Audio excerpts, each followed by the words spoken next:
मिलिए जनूबी पंजाब के दोनों टांगों से महरूम हाफ़िज़े कुरान मियाँ बीवी से, जो अपने ही घर में बच्चों को दीनी तालीम देते हैं। डिसेबल अफराद के फंक्शन में होने वाली मुलाकात मोहब्बत और शादी में कैसे बदल गई, जानिए इस वीडियो में। अस्सलाम वालेकुम नवीद भाई। वालेकुम सलाम। अच्छा नवीद भाई, मुझे ये बताइएगा कि जब अक्सर लोग माजूर हो जाते हैं, वो अपनी माजूरी को कमज़ोरी बना लेते हैं, तो आपने मतलब वो कोई ऐसा काम ढूंढते हैं कि हमारी कोई लोग हमारी मदद करें, लेकिन आपने हमेशा मेहनत को ही क्यों तरजीह दी? अभी आपने कहा कि वो लोग सोचते हैं कि लोग हमारी मदद करें, मैंने सोचा है इसलिए कि हम लोगों की मदद करें। बिल्कुल, माशाल्लाह जी, बहुत आला। तो लेकिन ये है कि इसके अंदर काफ़ी मजदूरी की वजह से काफ़ी मुश्किल सफ़र था और अल्हम्दुलिल्लाह गुज़र रहा है और गुज़र भी जाएगा। अच्छा नवीद भाई, मुझे ये बताइएगा कि आप कब से डिसेबली का जो है वो शिकार है, पोलियो का शिकार है? मैं 2.5 साल का था तब से पोलियो का शिकार हूँ। अच्छा, क्या इसका कोई इलाज वगैरह नहीं मुमकिन? नहीं, उस दौर के अंदर तो व्हीलचेयर भी नहीं थी। अब तो कम से कम अवेयरनेस इतनी आ गई है कि व्हीलचेयर मौजूद है, लेकिन उस दौर के अंदर तो इलाज का कोई तस्वुर ही नहीं था। आइए भाभी से जानते हैं कि वो कब से पोलियो की जो है वो फ्रैक्चर से। अस्सलाम वालेकुम भाभी। जी वालेकुम अस्सलाम। अच्छा भाभी, मुझे ये बताइएगा कि आप कब से पोलियो का जो डिसेबली का शिकार है? 6 मंथ की थी जब पोलियो हुआ था मुझे। मतलब जब आप 6 मंथ की थी तब आपको जो पोलियो का आप शिकार हो गई? जी। ठीक। अच्छा नवीद साहब, मुझे ये बताइएगा कि आप अपने घर में रहते हुए बच्चों को कौन कौन सी तालीम दे रहे हैं और किस तरह अपने घर के अखराजात मैनेज कर रहे हैं? सबसे पहली बात तो यह है कि हम दोनों में भी हाफिज़ हैं, और उसके अलावा ये था कि हम यहाँ पर हमने जो ज़िंदगी का सफ़र सोचा था वो अल्हम्दुलिल्लाह वैसे ही गुज़रा है और गुज़रेगा कि वो लड़कियों को पढ़ाती हैं, मैं लड़कों को पढ़ाता हूँ।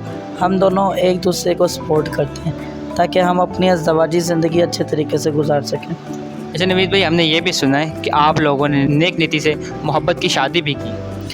जी, अंडरस्टैंडिंग अल्हम्दुलिल्लाह हमारी बहुत अच्छी थी उस वक़्त भी, और अब भी है और आगे भी रहेगी इंशाल्लाह। अच्छा भाभी, मुझे ये बताइएगा कि नवीद भाई ने आप तक शादी का पैगाम किस तरह पहुंचाया?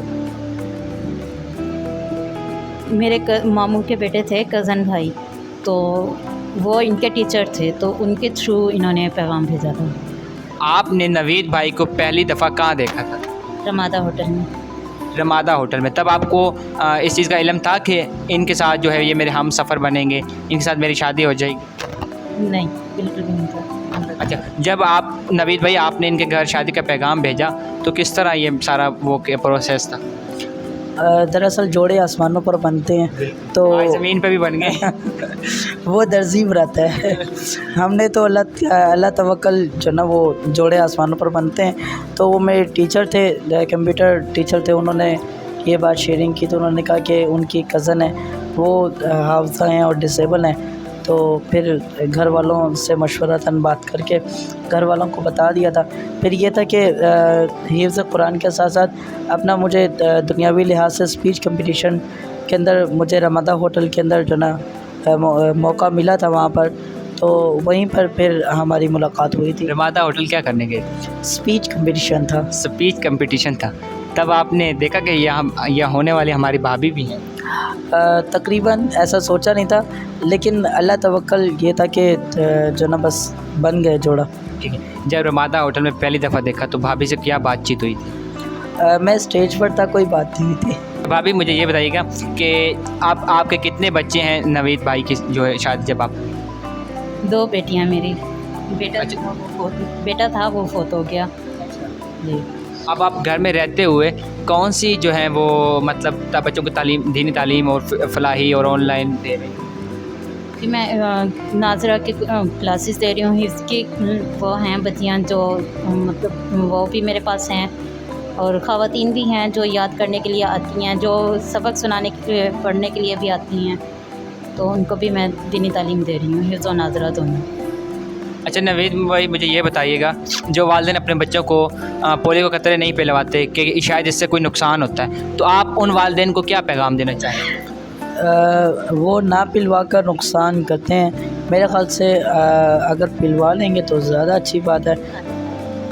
अच्छा, आप बच्चों को पढ़ाते हुए घर में पढ़ाते हैं, तो इसके जो आपके घर के अखराजात हैं वो लोग जो मतलब काम नहीं करते, कोई ऐसा काम ढूंढ रहे होते हैं कि मतलब हमने अपने माशरे में देखे भी हैं कि लोग हमारी मदद करें, अच्छे खासे होते हैं, अल्लाह पाक ने सब कुछ हाथ दिए, पाँव दिए, आँखें दी, दिमाग दिया, चलने फिरने के काबिल बनाया, फिर भी वो भीख मांगते हैं। तो माशाल्लाह आपने बड़ी मिसाल कायम की है कि आप दोनों मियाँ बीवी जो है वो माजूर हैं, स्पेशल पर्सन है। इसके होते हुए भी आप माशाल्लाह घर में बच्चों को पढ़ा कर फिज़िकली ऑनलाइन मतलब दीनी तालीम दे के बड़ा अच्छा मतलब जो है अपने घर का निज़ाम चला रहे हैं। तो इनमें आपको कौन कौन सी मुश्किलात का सामना है? सबसे बड़ी जो मुश्किलात का सामना है वो है कि हमारा अपना घर नहीं है, हम रेंट पे करते हैं। तो आप ही के ज़रिए से ये बात मैं आगे करना चाहता हूँ कि अगर वो कोई इस तरह के साहिब इस्तात लोग हों जो हमारे एरिया के अंदर ही हमें अगर जगह दिलवा दें। मदरसा तो यहाँ पर बना लेंगे, लोग हैं इतनी हेल्प करने वाले,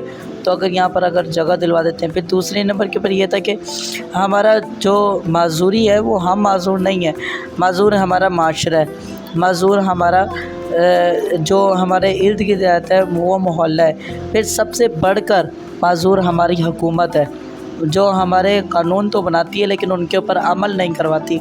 यहाँ तक कि अगर मार्केट एरिया के अंदर दुकान बन रही है तो वो माजूर लोग हैं, उनकी अक्ल माजूर है कि वो वहाँ पर रैम्प्स नहीं बना सकते कि हमारी दुकान के ऊपर एक्सेसिबल नहीं होते कि हम वहाँ तक जाकर कोई चीज़ परचेज़ कर सकें। अच्छा नवीद भाई, मुझे ये बताइएगा कि ये बड़ी हमारे माशरे में चीज़ देखी जाती है कि भाई एक बंदा अगर फ़र्ज़ करे माजूर है तो वो कहता है कि मुझे ठीक ठाक बंदा मिले, ठीक है। अब फ़र्ज़ करें आप माजूर थे, आपने हमारी डिसेबल भाभी के साथ शादी की, एक तो एक सवाब का सवाब भी है, ठीक है। दूसरा कि आपको लोगों ने भटकाया नहीं, कि आपके दिमाग खुद में ये सोच नहीं आई थी कि भाई मैं तो खुद एक माजूर और मैं अगले बंदे को भी माजूर के साथ शादी कर रहा हूँ, मैं ख़ुद अपने आप को संभालूँ या उसको संभालूँगा, तो ये किस तरह ये मैनेज किया? आपने बिल्कुल सही बात की। बहुत ज़्यादा ख़ानदान के अंदर भी और इर्द गिर्द के लोग भी सोच होती है उनकी, वो अपनी सोच का इस्तेमाल करते हैं, भड़काते हैं कि भाई आप नॉर्मल लड़के से शादी करें, आप का ख्याल रखेगी। अगर खुदा न खास्ता बच्चे होते हैं तो वो अगर रात को रोएंगे तो वो कैसे व्हीलचेयर यूज़र होगी, वो जाएगी जाकर उनको संभालेगी या दूध बनाएगी। लेकिन मेरी सोच ऐसी नहीं है, मेरी सोच इससे हटकर है। वो मैं ये चाहता हूँ कि जैसे एक डॉक्टर मरीज़ का इलाज कर सकता है, इसी तरीके से जो लोहार होता है, वेल्डर होता है, वो लोहे का काम जानता है, तो नॉर्मल डिसेबल को नहीं समझ सकते, नॉर्मल डिसेबल को बिल्कुल भी नहीं समझ सकते। ये बात मुझे अच्छी तरह मालूम है और इसकी ज़िंदा मिसाल है कि हमारा जो ये माशरा है ये मफलूज है, ये माजूर है सारा। नवीद भाई, एट द एंड जो आपके बच्चे हैं वो बिल्कुल ठीक ठाक हैं? हाँ अल्हम्दुलिल्लाह वो बिल्कुल ठीक है, उनमें कोई माजूरी नहीं है।